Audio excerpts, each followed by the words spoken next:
The town planners at Taunton have got a marvellous opportunity with all the regeneration that's going on here to start building back into the fabric of urban existence that connection with nature, that access to nature that we talked about before.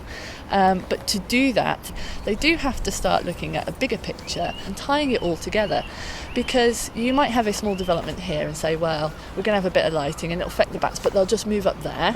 And it's going to disturb the otters, but that's okay because they'll just move away and we'll mitigate it. But if in 5 months' time we're going to have another development coming online, you start adding up the cumulative impacts that all of those have, and it's not looking good for the wildlife along the river, really. So, okay, we have this wonderful cafe culture. Everybody is sat with their feet up on the deck enjoying the night air, and they're getting eaten alive because we put in all this wonderful lighting so that people could stay out till 10 or 11 o'clock at night, and all the bats left.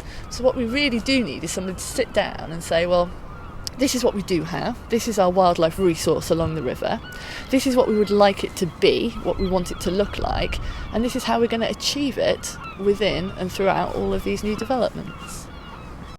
So we can, as we know, make contemporary buildings from quite ancient and raw materials, as the Genesis Centre has underlined. Those soil rammed earth walls, for one, are quite remarkable things. They become very, very hard. It could be that we marry very, very modern materials with some very ancient ones to create something a bit more, bit really new. Yeah. But the main premise is that the landscape around Taunton is reflected in the buildings within it.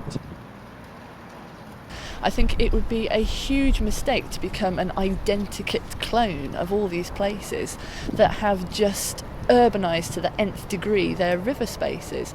We've got a marvellous opportunity now to do something really novel, something really exciting, to honour the river for what it is and what it brings us, to give people a lung, an aquatic lung going through their town. Well, I'll tell you what I'm going to say. I know exactly what it is. What I think we should have in every bloody town in the country is a Lido.